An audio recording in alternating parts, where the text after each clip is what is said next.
నాన్నా, ఏం నాన్నా రాత్రి జరిగింది తలుచుకుని బాధపడుతున్నావా? నా గురించి కాదమ్మా, నా బాధ అంతా గంగ గురించి. మీరందరూ ఉండగా నాకేం బాధ మావయ్య? ఇలాంటి కొడుకుని కన్నందుకు సిగ్గుపడుతున్నానమ్మా. మీరేం చేస్తారు మావయ్య? కష్టంలో సుఖం అవుతాడనుకున్నాను, కానీ ఇలా రోజు రోజుకి వాళ్ళలో ఫ్రస్ట్రేషన్ ముదిరి పర్వతగా తయారయ్యాడు. చెయ్యెత్తి కొట్టను లేను, నోరెత్తి తిట్టను లేను. గురుగారు గురుగారు గురుగారు గురుగారు ఏమైందిరా? మన జీకని పోలీసులు అరెస్ట్ చేశారండి. దేనికి? షాపులో దొంగతనం చేశాడంట.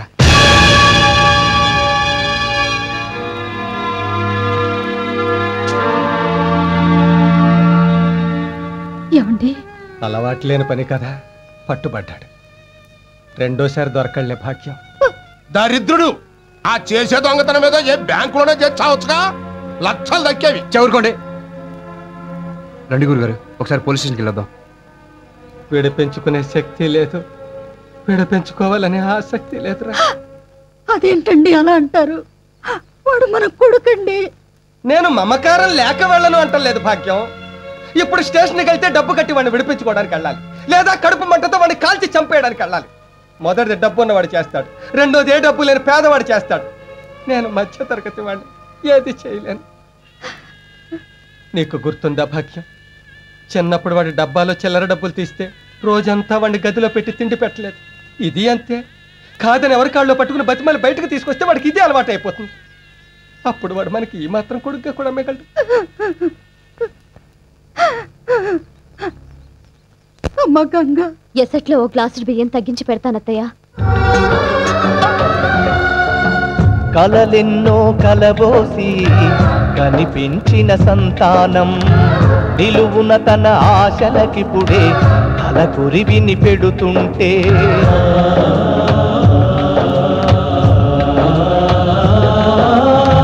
నమ్ముకున్న ఒక ఆధారం వెన్ను మీద మోపిన భారం తల ఎత్తుకు తిరగొద్దంటే ముందు దారి కనబడకుంటే ఎంత చీకటో పేద కళ్ళలో ఎలా ఎలా ఆగటం ఎలా ఎలా సాగటం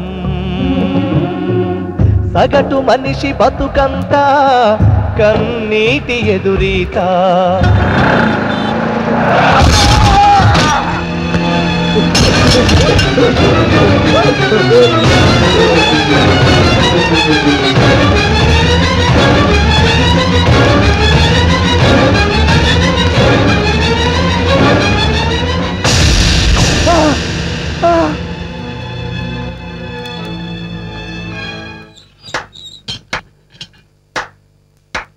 ప్రియమైన, నాకు పరమ అసహ్యమైన కన్న తండ్రికి స్వాగతం సుస్వాగతం.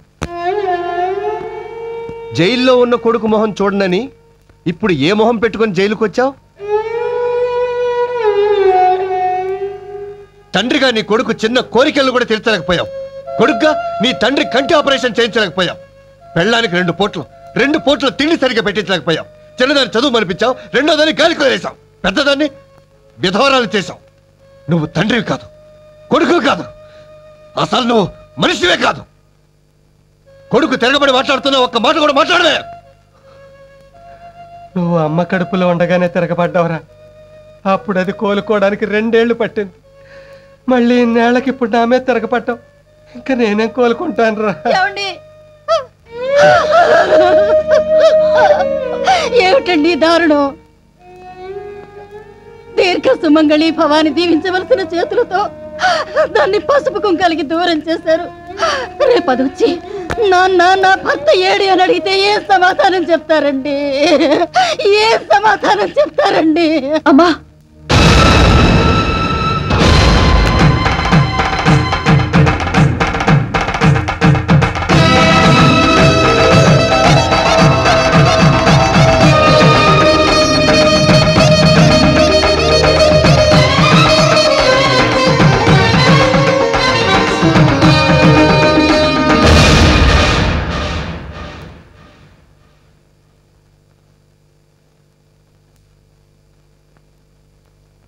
ఏంటి నాన్న అలా చూస్తున్నారు? నేను మీ కూతురు ధనలక్ష్మిని. ఏంటమ్మా ఇది? మీరే చెప్పారు కదా నాన్న, మిమ్మల్ని చూడాలనిపిస్తే పుణ్యస్త్రీగా రమ్మని. వాడు బ్రతుకున్నప్పుడు విధవని చెప్పడానికి విధవనయ్యాను. వాడు చచ్చాక పునీతనయ్యానని చెప్పడానికి పుణ్యస్త్రీగా వచ్చాను నాన్న. నాన్న, యాక్సిడెంట్లుగా నీచుని నా మొగుడిని చేసి తప్పు చేశారు. ఇప్పుడు యాక్సిడెంట్ చేసి ఎంతో మంది ఆడవాళ్ల ఉసురు పోసుకున్నవాడి ఊపిరి తీసి నాకు నాలాంటి మరెందరికో ఊపిరి పోసి తండ్రిగా మీ బాధ్యత తీర్చుకున్నారు నాన్న. మీరు చేసిన ఈ మంచి పనికి జీవితాంతం రుణపడి ఉంటాను. అమ్మా, నా గురించి మీరు ఇంకేం బెంగపడకండి. మీ దగ్గరకు వస్తానని భయపడకండి. నాకు చదువు చెప్పారు, సంస్కారం నేర్పారు. ఇక మీ మీద ఆధారపడను. నా నుంచి ఇక మీకు ఉత్తరాలు రావు, మనీ ఆర్డర్లే వస్తాయి. వస్తానమ్మా, వస్తాను గాయత్రి. దీంతో కలిపి మొత్తం 56. ఎత్తాలేవయ్యా, మంచి పార్టీ లాగానే హైటెక్ సిటీ అమ్మేసి. What you say? హైటెక్ సిటీ అమ్మేస్తున్నారా? ఎంత? How much? Tell me. Shop. ఎవరు బాబు నువ్వు? My name is Sothimutyam. Face చూడగానే తెలిసిపోతుందిలే. యా. ఎవరు బాబు ఉంది? పెద్దాపురం. బిజినెస్ పని మీద వచ్చావా? నో, హైదరాబాద్ సిటీలో ఏదైనా ప్రాపర్టీ కొందామని వచ్చాను. ఏం కొంటావు? మా ఆవిడ చీరలు ఆరబెట్టుకోవడానికి చార్మినార్ కొనిపెట్టుకుంది. ఏంటి చార్మినారా? చార్మినార్ ఎలా కొంటావు నువ్వు? మొన్న అమ్మేత్తని ఏంటే? Oh shit. పోనీ మా ఆవిడ ఒడియాలు అప్పడాలు ఎండబెట్టుకోవడానికి ఏదైనా స్థలం కొనమంది. రవీంద్ర భారతి ఖాళీగా ఉందా? రవీంద్ర భారత అది నాగమేస్తానే. నీకమిసాడా? ఓ మళ్ళీ షిట్. పోనీ మా ఆవిడకి షూటింగ్ అంటే ఇష్టం. రామానాయుడు స్టూడియో ఖాళీగా ఉందా? ఖాళీగా ఉంటే కొంటావా? నేను కొన్నాక మళ్ళీ నువ్వు కొంటావా? కొను. మాత్రం కొంటావా? కొను. ఓహో, పోనీ నాకు అమ్మడానికి ఏమున్నా నీ దగ్గర? ఉందండి, ఆ బిర్లా టెంపుల్ అమ్ముతాడు, కొనుక్కోండి. లేకపోతే 12 అసెంబ్లీ అమ్మేస్తాడు. లేకపోతే గోల్కొండ అమ్మేస్తాడు. అదే అదే అది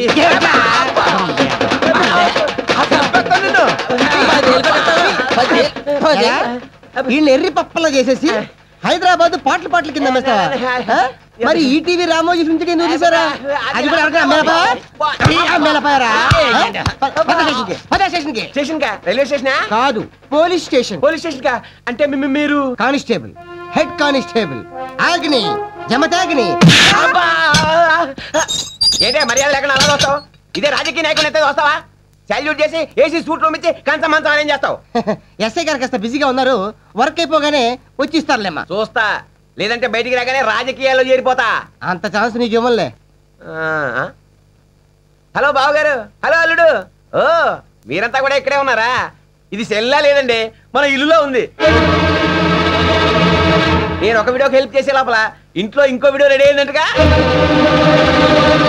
చూడండి బావగారు, ఈ రోజుల్లో నీతి నిజాయితీలు పనికి రావు. ఉదాహరణకి ఇండియా నీతిగా బస్సులో వెళ్లి పాకిస్తాన్తో స్నేహం చేద్దాం అనుకుంది, కానీ పాకిస్తాన్ ఏం చేసింది? కార్గిల్ యుద్ధం చేసింది. దేశమే నీతిగా ఉంటే బాగుపడినప్పుడు ఆ దేశంలో బతుకుతున్న మనం నీతి అంటే ఇన్నాళ్ళు కలవని మన మనస్తత్వాలు ఫైనల్ గా ఇలా జైల్లో గెలిచాయి. కాబట్టి రేపటి నుంచి మన ముగ్గురం ఒకే రూట్ లో పెడదాం. ఏమంటారు? నన్ను అంతావా? నిన్ను దగ్గరికి రాకు. ఈ చేతులతో సొంత అల్లుండే చంపిన వాడిని నిన్ను చంపడం పెద్ద కష్టమో కాదు, శిక్షలో పెద్ద తేడాను రాదు.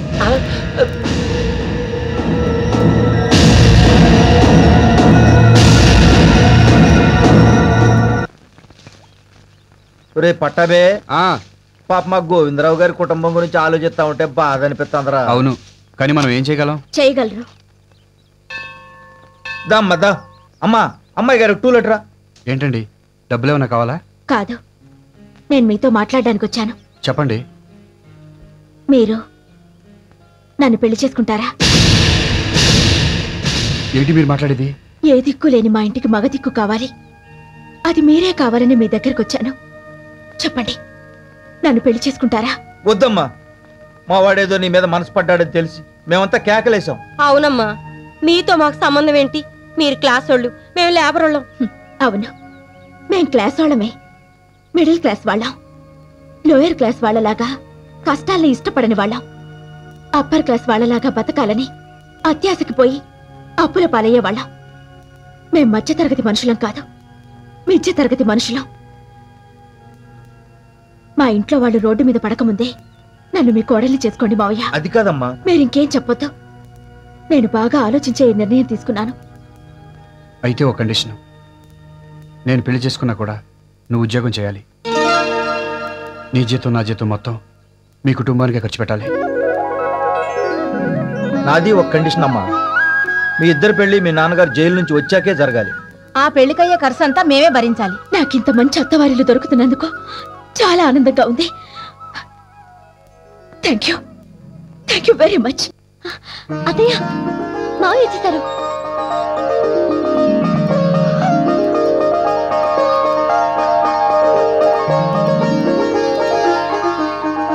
రండి మావయ్య. గాయత్రి, పార్వతి, మీ నాన్నగారు వచ్చారు. మంచిగా తెస్తా ఉండండి. ఏమండి, ఎలా ఉన్నారండి?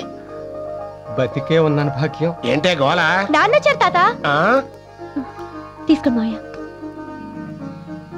ఏరా, జైలు నుంచి ఇదేనా రావడం? అవును నాన్న. ఏ అప్పుడే వచ్చేసావే? ఇంకో 4 నెలలు ఉండి రాపోయావా? ఈ లోపల ఇక్కడ జరగాల్సిన శుభకార్యాలన్నీ జరిగిపోయేవి. పోయిందిరా, మన పరువు అంతా చంకనాకి పోయింది. తండ్రి కొడుకులు ఇద్దరు జైలుకి వెళ్ళాక పరువు పోకుండా ఎలా ఉంటుంది నాన్న? అది సరే, బ్యాలెన్స్ పరువు ఏమన్నా ఉంటే ఇప్పుడు పోతోంది. ఏమైంది నాన్న? నీ కూతురు పెళ్లి చేసుకోబోతోంది నాన్న. ఎవరు నాన్న? ఇదిగో నీ ముద్దుల కూతురు. గాయత్రికి పెళ్ళా? ఎవరితో? ఇంకెవరితో ఉన్నాడుగా, గత మిడిగుడ్లు వేసుకుని వస్తుంటాడు మన ఇంటికి ఆ లేబరోడు. నువ్వు ప్రేమతో ఉద్యోగం ఇప్పించావు, ఆ రిక్షావాడి కొడుకు. నిజమా అమ్మా? అవును నాన్న. విన్నావుగా, పెళ్లి చేయడం చేతగాన్ని ఇలాంటి దద్దమ్మలకు పుడితే వీళ్ళకి ఇలాంటి దరిద్రపు కొట్టు ఆలోచనలు వస్తాయి. ఇవాళ ఇదేమో ఓ రిక్షావుని చేసుకుంటుంది, రేపదేమో ఓ ముష్టోని చూసుకుంటుంది. అందుకే వద్దురా, వద్దు. నువ్వు నాకు కంటి ఆపరేషన్ చేయించద్దు. ఈ దరిద్రాన్ని నేను చూడలేను. నువ్వు నా కొడుకు గాను అసమర్థుడివే, తండ్రి గాను అసమర్థుడివే.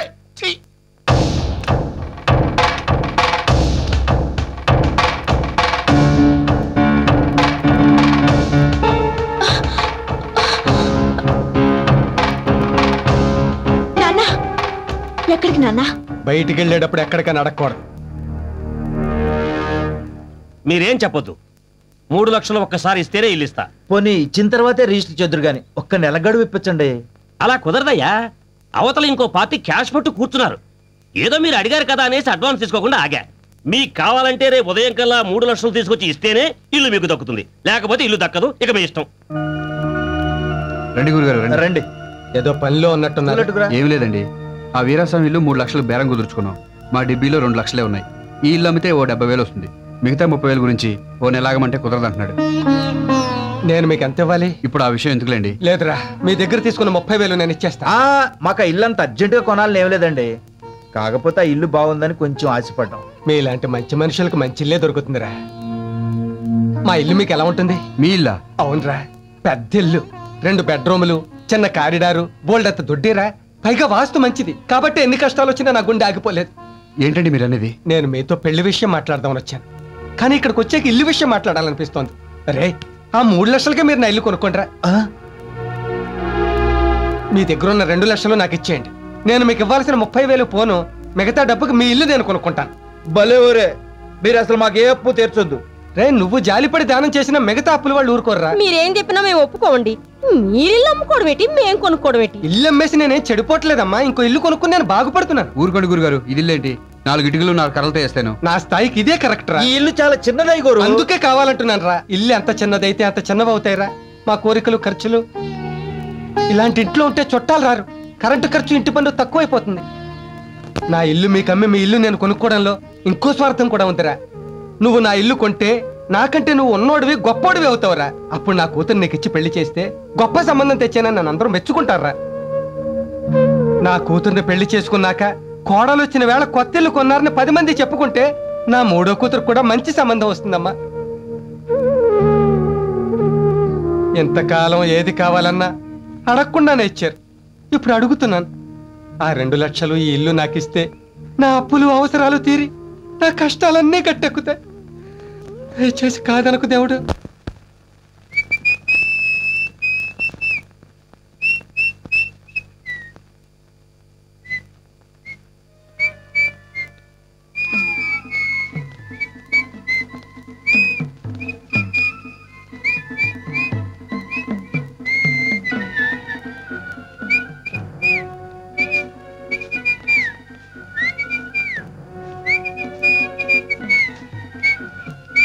డాడీ మావయ్య నాన్న అన్నయ్య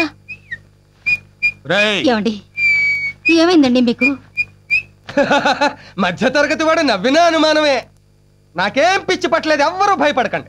మనందరి కష్టాలు తీరిపోయే మంచి రోజు వచ్చేసింది భాగ్యం. అమ్మా నీకు చాలా గొప్పింటి సంబంధం చూశానమ్మా, మనకంటే బాగా ఉన్నవాళ్ళు. నీ చదువుని మధ్య తరగతిలోనే ఆపించేశాను కదా నా బంగారు తల్లి. ఇప్పుడు చదివిస్తా, నువ్వెంతవరకు చదువుతానంటే అంతవరకు చదివిస్తా. భాగ్యం, ఈ రోజు నుంచి నువ్వు నిజంగా భాగ్యలక్ష్మివే. నీకు 2 పూట్ల భోజనం పెడతాను.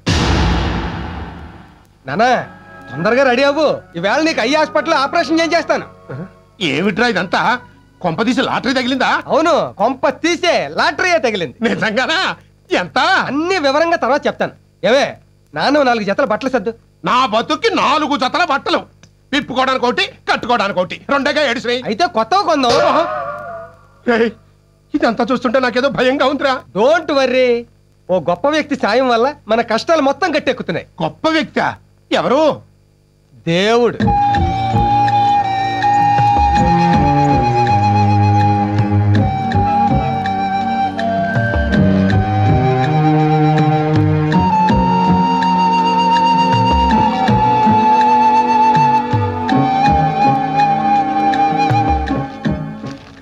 నాన్నా ఇక్కడ సంతకం పెట్టు.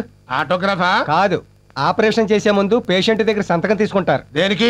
ఆపరేషన్ లో కళ్ళు పోతే మాకేం బాధ్యత లేదనా? కాదు నాన్న, వాళ్ళ ఫార్మాలిటీస్. ఫార్మాలిటీ అయితే మాత్రం చదవకుండా సంతకం ఎలా పెట్టమంటావు? చదవడానికి నీకు కళ్ళు కనిపించట్లేదు కదా, అందుకే ఆపరేషన్ చేయించమంటున్నా. సంతకం పెట్టందే కళ్ళు ఆపరేషన్ చేయరు. అదొకటి ఏడ్చిందా? సరే, ఈ గుడ్డి కళ్ళు బాగుపడటం కోసం గుడ్డిగా సంతకం పెడుతున్నా. ఎక్కడో చెప్పు. ఇదిగో ఇక్కడ పెట్టు. ఇవ్వగోరా మా ఇంటి తాలూకు దస్తావేజులు. ఎందుకయ్య గారు ఆయన అలా మోసం చేసి సంతకం పెట్టించారు? తరతరాలుగా వస్తున్న ఇల్లు రాది, అమ్ముతానంటే ఒప్పుకోడు. అందుకే తప్పకేలా చేయించాను. ఒక తండ్రికి కొడుకుగా నేను చేసింది తప్పేరా, కానీ 4 బిడ్డలకి తండ్రిగా నేను చేసింది తప్పు కాదు.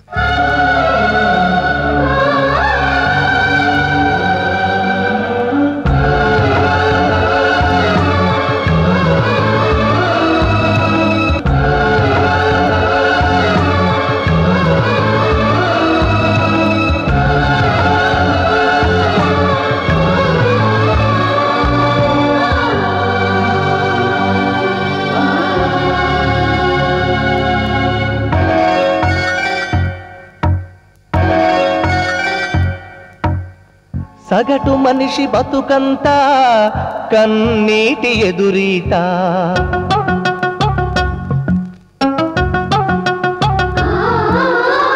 సగటు మనిషి బతుకంతా కన్నీటి ఎదురీత. ఏ తీరం చూపని ఈ పయనం ఎంత దూరమో, ఎంత కాలమో, ఎలా ఎలా ఆగటం, ఎలా ఎలా సాగటం. సగటు మనిషి బతుకంతా కన్నీటి ఎదురీత.